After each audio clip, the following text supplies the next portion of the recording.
जय Shri Krishna. Star plus की YouTube page पर आने के लिए आप सभी का बहुत बहुत बहुत धन्यवाद। अपने फेवरेट शो देखने के लिए स्टार प्लस की यूट्यूब पेज को सब्सक्राइब करें और वो बेल आइकन को हिट करना मत भूलिए। ध्यान रखिए।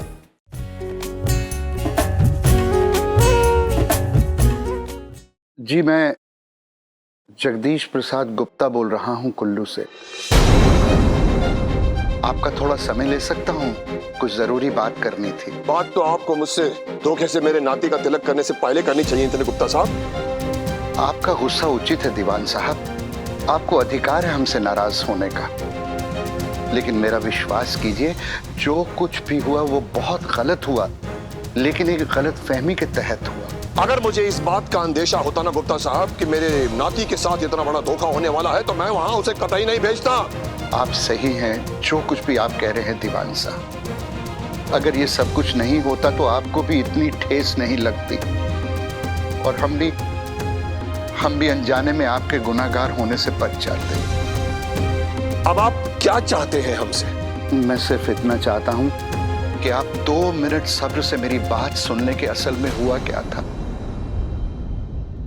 अगर उसके बाद भी आपको लगता है कि हमारी गलती है, हम गुनहगार हैं, तो मैं सर झुकाकर आपकी हर सजा कबूल करूंगा। ओके, बताइए आपका इस सिलसिले में क्या कहना है? मैं सिर्फ इतना कहना चाहता हूं दीवान साहब,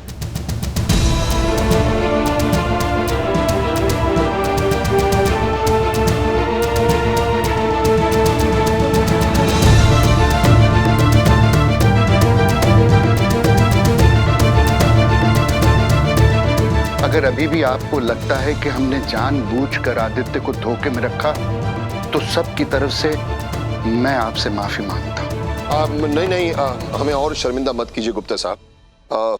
माफी तो दरअसल हमें आपसे मांगनी चाहिए कि बिना पूरी बातें जाने समझे बगैर हम आपके साथ इतनी बेअदबी से पेश आए। काश ये सब कुछ मैं उस दिन आदित्य को समझा पाता, तो कम से कम ये रिश्ता इतनी कड़वाहट के साथ न टूटता। अरे नहीं, ऐसा मत कहिए आप।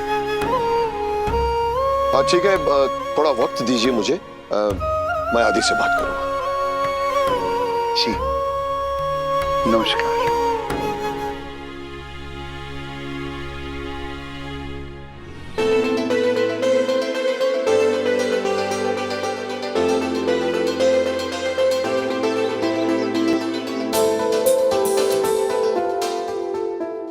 बरखुरदार, एक रेस मेरे साथ भी हो जाए आज।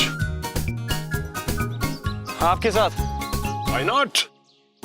वैसे अगर तुम्हें हमारे साथ कंपटीशन करने में डर लग रहा हो तो कोई बात नहीं, I can understand.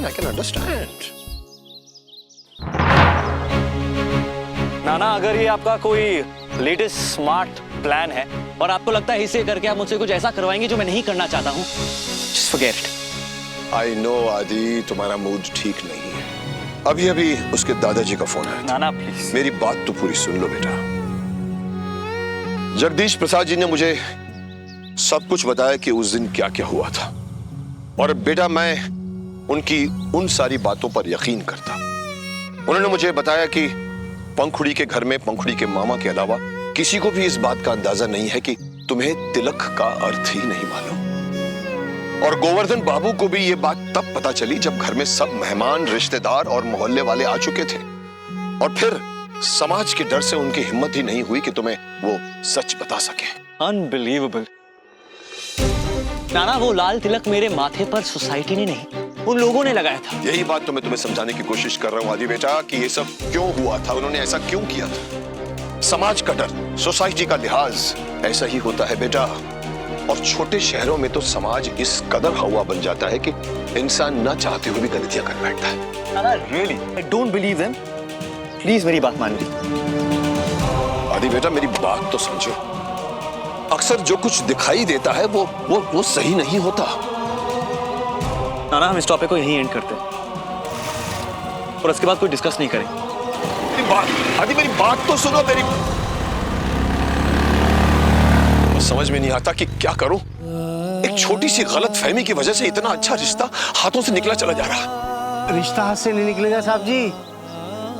आप एक काम कीजिए, ये काम जो है ना आप उनको सौंप दीजिए बस।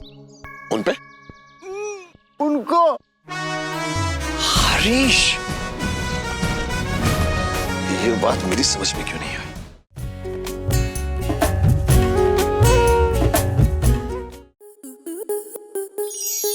आपके मनोरंजन पर अब नहीं लगेगा कोई ब्रेक।